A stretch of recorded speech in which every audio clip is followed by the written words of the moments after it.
सुनी किसी ने नहीं गम की दास्तां मेरी। सुनी किसी ने नहीं गम की दास्तां मेरी। वो कम सुखन हूँ कि गोया नहीं ज़ुबां मेरी। जहाँ में नज़्म से रोशन है हाल अमानत का, कलम रवा नहीं गोया ये है ज़बां मेरी। अमानत लखनवी। तो जी हाँ दोस्तों, अमानत लखनवी जो ड्रामा इंद्र सभा के लिए मशहूर हैं, वो असल ज़िंदगी में बहुत ही आला पाए के शायर थे। बहुत बड़े शायर थे, क्लासिकी अदब के एक आले ज़र्फ़ शायर थे। और उनकी शायरी की जो खसूसियत है वो चाहे उनके मरसिए में देख लीजिए, चाहे उनकी गज़लों में देख लीजिए, या एक जो तवील वासोख्त उन्होंने लिखा है उसमें देख लीजिए, तो क्लासिकी शायरी में उनका बहुत बड़ा नाम होता है। तो जी हाँ दोस्तों, आज के वीडियो में हम बात करने जा रहे हैं अमानत लखनवी और उनके मशहूर ज़माना ड्रामा और उर्दू के अव्वलीन ड्रामा इंद्र सभा के बारे में। तो हेलो दोस्तों, अस्सलाम वालेकुम, कैसे हैं आप सब लोग। मैं हूं अलीम, हाजिर हूं अपने चैनल उर्दू जहान पर एक नई एजुकेशनल वीडियो के साथ। दोस्तों, हमारे यूट्यूब चैनल को अगर अभी तक आप लोगों ने लाइक नहीं किया है, सब्सक्राइब नहीं किया है, तो सब्सक्राइब कर लें, लाइक करें, शेयर करें, कमेंट ज़रूर करके बताएं कि हमारे वीडियोस काफ़ी कैसे लग रहे हैं। उससे हमारी इस्लाह भी होती है और मज़ीद बेहतर करने की हमारी कोशिश भी रहती है। दोस्तों, हमारे फेसबुक पेज से भी आप उर्दू जहान टाइप करके सर्च करके उससे जुड़ सकते हैं। टेलीग्राम चैनल पे भी जुड़ सकते हैं। तो हर जगह हमारी कोशिश है कि आप लोगों से जुड़े रहें। तो चलिए दोस्तों, आज बात करते हैं इस वीडियो में ड्रामा इंद्र सभा के बारे में और अमानत लखनवी के बारे में। बने रहिए हमारे साथ वीडियो के एंड तक। इंशाल्लाह ये टॉपिक आप लोगों के जहन में पूरी तरीके से क्लियर ज़रूर हो जाएगा। तो बात करते हैं सबसे पहले अमानत लखनवी के बारे में। अमानत लखनवी का पूरा नाम जो था आगा हसन था। सैयद आगा हसन अमानत लखनवी 1231 हिजरी मुताबिक 1815 ईस्वी में पैदा हुए। लखनऊ में ही पैदा हुए थे और 1275 हिजरी मुताबिक 1859 को इंतकाल किया। कुछ लोग 1858 भी लिखते हैं, लेकिन राजिह तौर पे जो लखनऊ यूनिवर्सिटी से PhD भी एक हुई है उसमें जो 1859 ईस्वी ही दर्ज है। 15 साल की उम्र से शायरी शुरू की और अपने वालिद साहब के जो उस वक्त के दिलगीर जो शायर थे, मरसिया गो शायर थे, एक बहुत ही शोहरत याफ्ता शायर थे लखनऊ दबिस्तान लखनऊ के। उनके वालिद के चूँकि दोस्त थे, तो वो अपने बेटे को दिलगीर के पास लेके गए। वहाँ पर उनकी शायरी को जब उन्होंने सुना 15 साल की उम्र में, तो काफ़ी मुतासिर हुए और उनका तखल्लुस जो है अमानत दिलगीर ने ही सजेस्ट किया था और उन्होंने रखा था। तो गोया एक तरह से दिलगीर इनके उस्ताद हुए और उन्होंने तखल्लुस दिया। लेकिन ये सिर्फ़ और सिर्फ चाहते थे कि अमानत लखनवी जो है, चूँकि उस वक्त नौहे और सलाम वगैरह कहते थे, तो मरसिया गोई की तरफ माइल हों। लेकिन अमानत लखनवी की शायरी चूँकि गज़लों की तरफ वो माइल थे और गज़लें भी कहते थे, इसलिए दिलगीर ने उनके गज़लों पर इस्लाह देने से मना कर दिया, क्योंकि दिलगीर जो है गज़ल गोई करने से तायब हो चुके थे, सिर्फ़ और सिर्फ मरसिया कहना चाहते थे। इसलिए अमानत लखनवी ने जब दिलगीर ने उनको मना कर दिया, तो किसी और शायर को उन्होंने अपना उस्ताद तस्लीम नहीं किया, बल्कि ख़ुद अपने ज़ाती तौर पर अपने गज़लों की इस्लाह लेनी शुरू की। और इस तरह से वे एक बहुत इतने बड़े शायर बन गए कि उनके शागिर्दों की तादाद कई मतलब सैकड़ों से भी ऊपर तस्लीम की जाती है और बहुत सारे लोगों ने उनके बारे में लिखा भी है। तो 20 बरस की उम्र में 15 साल से शायरी शुरू कर दी थी। 20 वर्ष की उम्र में एक मर्ज़ अमराज़ बारिदा होता है, जो लिखा जाता है तिब्ब के ज़बान में अमराज़ बारिदा। अमराज़ बारिदा कहते हैं वो ये बलगम खांसी वगैरह जो होती है बीमारी, उसकी वजह से उनकी ज़बान बंद हो गई थी, आवाज़ बंद हो गई थी। कहा जाता है कि 1260 ईस्वी में वो इराक़ के हिजरी में इराक़ के सफ़र पर गए थे, वहाँ पे उन्होंने दुआ की थी और इस तरह से वहीं पर उनकी ज़बान गोयाई वापस आई थी, लेकिन गोयाई मुकम्मल तरीके से वापस नहीं आई, बल्कि उनकी ज़बान में लुकनत पैदा हो गई और वो ताहयात बाकी रही, जिसकी वजह से अमानत लखनवी जो है गोशा नशीन भी हो गए थे कि बहुत कम लोगों से वो मिलते जुलते थे।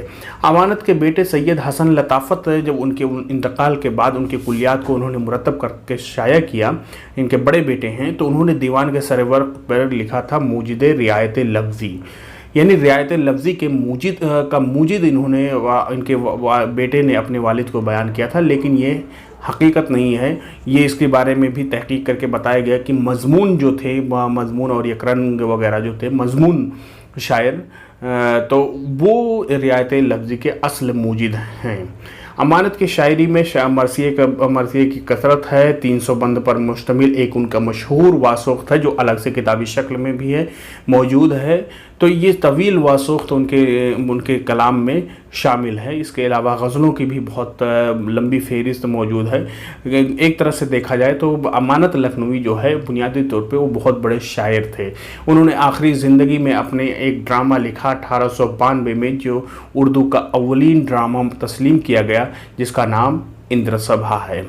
इंद्र सभा ये वाजिद अली शाह के ज़माने में लिखा गया। वाजिद अली शाह, चूँकि जाहिर सी बात है आप लोग भी जानते होंगे कि राधा कन्हैया का जो ड्रामा वो खेला करते थे, खुद लिखते थे, खुद ही उसको स्टेज करते थे और ख़ुद ही उसमें कन्हैया का रोल अदा करते थे। उनके ज़माने में ड्रामे को बहुत फ़रोग़ मिला था और जब इंद्र सभा को 1852 ईस्वी में इन्होंने लिखा, 1854 ईस्वी में पहली बार लखनऊ में ये पेश किया गया, तो गली गली में और लोगों में इसके चर्चे ऐसे हुए कि उसके जवाब में कई सारी इंद्र सभाएँ लिखी गईं और कई सारे ड्रामा लिखे गए और सबका नाम इंद्र सभा रखा गया, जिसमें मदारी लाल का ड्रामा इंद्र सभा सबसे ज़्यादा मशहूर तस्लीम किया जाता है इस इंद्र सभा के बाद। तो गोया उसके बाद ड्रामे का एक दूसरा नाम ही इंद्र सभा पड़ गया था और कई सारे कसरत से ड्रामे लिखे गए थे, हिंदी में भी, उर्दू में भी, और इंद्र सभा ही की कहानी के इर्द गिर्द वो ड्रामे खेले जाते थे। बहरहाल 1852 ईस्वी में इन्होंने ये ड्रामा लिखा था और 1854 ईस्वी में पहली बार ये खेला गया था। 1855 ईस्वी में रजब अली बैग सुरूर के फरमाइश पर इन्होंने पहली बार इसको शाया भी किया था। मंजूम ड्रामा है, नसर नहीं है इसमें, मुकम्मल मंजूम ड्रामा है। कुल 15 गीत इसमें शामिल हैं, जो गीत गा करके तमाम परियां जिस पर रक़्स करती हैं इंद्र की सभा में। 8 किरदार हैं, ये याद रखने वाली बात है दोस्तों। 4 जो हैं मुज़क्कर किरदार हैं और 4 मुअन्नस ही किरदार हैं। ये याद रखने की चीज़ है कि 4 मुज़क्कर हैं, 4 मुअन्नस। और मुज़क्कर में कौन से किरदार हैं? मुज़क्कर में सबसे पहले तो इंद्र, राजा इंद्र हो गया। दूसरे नंबर पे गुलफाम जो शहजादा था वो हो गया। और 2 और किरदार हैं जो देव हैं, एक काला देव है, एक लाल देव है। लाल देव का इसमें किरदार जो है निगेटिव दिखाया गया है, ये आप लोग याद करिएगा। काला देव जो है, काला दिल उसका नहीं होता है, लाल देव का दिल एक तरह से काला होता है, जो गुलफाम को पकड़वाता है। राजा इंद्र को जाकर के गुलफाम के बारे में बताता है। 4 उसकी मुअन्नस किरदार हैं जो चारों की परियां हैं। उसमें सबसे मुतहर्रिक, इससे पूरे एक तरह से देखा जाए तो पूरे ड्रामे के सबसे मुतहर्रिक किरदार जो है वो सब्ज़ परी है। सब्ज़ परी की ही कहानी है इस ड्रामे में। तो सब्ज़ परी के अलावा जो उसकी सहेलियां होती हैं, उसके साथ जो इंद्र के दरबार में रक़्स करती हैं, वो 3 और परियां होती हैं, नीलम परी, पुखराज परी और लाल परी। ठीक है, तो ये चारों परियां हैं, इनके किरदार हैं और 4 जो हैं मुज़क्कर किरदार हैं। अब इस ड्रामे का खुलासा या कहानी अगर हम देखें तो कहानी ये है कि राजा इंद्र के सभा में परियां रक़्स करती हैं, जिसमें सब्ज़ परी जब रक़्स करने जाती है तो वहाँ से इंद्र को नींद आ जाती है और वो वहाँ से वापस जब अपने घर पे आती है, अपने महल में आती है, तो अपने जो देव, उसका जो एक तरह से ग़ुलाम कह लीजिए वो देव होता है, उसे हुक्म देता है काले देव से कहती है कि जो गुलफाम शहजादे को जो देख आती है वहाँ उसको उठा लाने के लिए, अपने पास ले आने के लिए गुलफाम को शहजादे को जब वो ले आता है तो वो तमाम नई जगहों को देख करके परेशान हो जाता है। परिस्तान में पहली बार कदम रखता है तो सब्ज़ परी जो है उस पर चूँकि आशिक रहती है उस पर अपने इश्क का इजहार करती है, लेकिन शहज़ादा उसको तस्लीम नहीं करता है। लेकिन जब उसको पता चलता है कि ये इंद्र के दरबार से इसका राब्ता है या रिश्ता है तो वो मान जाता है इस शर्त पर कि वो भी इंद्र का वो जो मशहूर दरबार होता है उसे देखना चाहता है। सब्ज़ परी उसे बहुत मनाने की कोशिश करती कि वहाँ जाना ख़तरे से खाली नहीं है, लेकिन वो चूँकि ज़िद पे आ जाता है और कहता है कि मैं अपनी जान दे दूँगा अगर तुम हमारे वहाँ नहीं लेके जाओगी।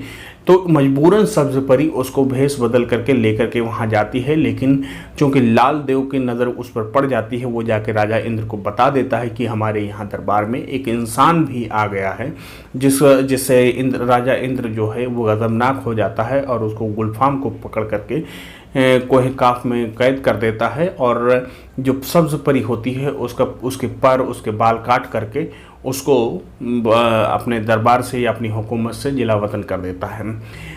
सब्ज़ परी अपने शहजादे के इश्क में इस तरह बेगानी हो जाती है कि वो जोगन बन जाती है और गाते फिरती है इधर से उधर।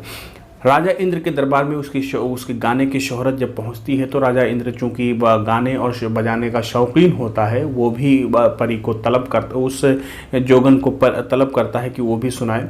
वो गाना सुनाती है, राजा इंद्र इतना खुश होता है कि उसको इनाम से इनाम देते चला जाता है, लेकिन वो कोई इनाम कबूल नहीं करती है और मुसलसल गाई जाती है। बिल आखिर राजा इंद्र को कहना पड़ता है कि तुम चाहती क्या हो, तो वो कहती है मैं जो मांगूंगी क्या तुम मुझे दे सकते हो। वो अपनी ज़बान दे देता कि हाँ तुम्हारे गाने से मैं इतना खुश हुआ हूँ कि तुम अब जो भी मांगो मैं उसको दे दूँगी। वहाँ पर सब्ज़ परी जो है गुलफाम को मांगती है। फिर राजा इंद्र उसको पहचानता है कि हाँ ये वही सब्ज़ परी है जिसके बालों पर काट करके हमने यहाँ से भगा दिया था। उसको बहुत ही पछतावा होता है, गुलफाम को वापस बुलाता है और उसके बाद में दोनों को एक दूसरे के सुपुर्द कर देता है। तो कहानी यही है, राजा इंद्र की कहानी है। सबसे मुतहर्रिक किरदार जो है सब्ज़ परी के किरदार है। आप लोग परियों को याद रखिएगा, राजा इंद्र को याद रखिएगा, शहजादा गुलफाम को याद रखिएगा। यही पूरी कायनात है इंद्र सभा की और अमानत लखनवी के अव्वलियत का मकाम इसको हासिल है, इसलिए सबसे ज़्यादा अहमियत के हामिल है। पूरा जो ड्रामा है वो मंजूम है। तो उम्मीद करता हूँ दोस्तों आप लोगों को पूरा ये जो चैप्टर या पूरा ये टॉपिक आप लोगों के दिमाग में ज़रूर फिट हो गया होगा और इंशाल्लाह उम्मीद करता हूँ कि आप लोगों के दिमाग से अब चीज़ें नहीं निकलेंगी। अगर फिर भी कोई कन्फ्यूजन है तो वीडियो को दोबारा आप लोग देख सकते हैं हमारे चैनल पे सब्सक्राइब कर लें ज़रूर और उसका बेल आइकन अगर चैनल का दबा देते हैं तो जब भी मैं वीडियो अपलोड करूँगा तो आप लोगों को नोटिफिकेशन ज़रूर मिलती रहेंगी। दोस्तों में शेयर करिएगा, मेरी आप लोगों से गुजारिश है। हमें खुशी होती है जब आप लोग कोई रिस्पॉन्स देते हैं। हम जो मेहनत करते हैं तो लगता है कि उसका सिला मुझे मिल गया है। बहुत बहुत शुक्रिया।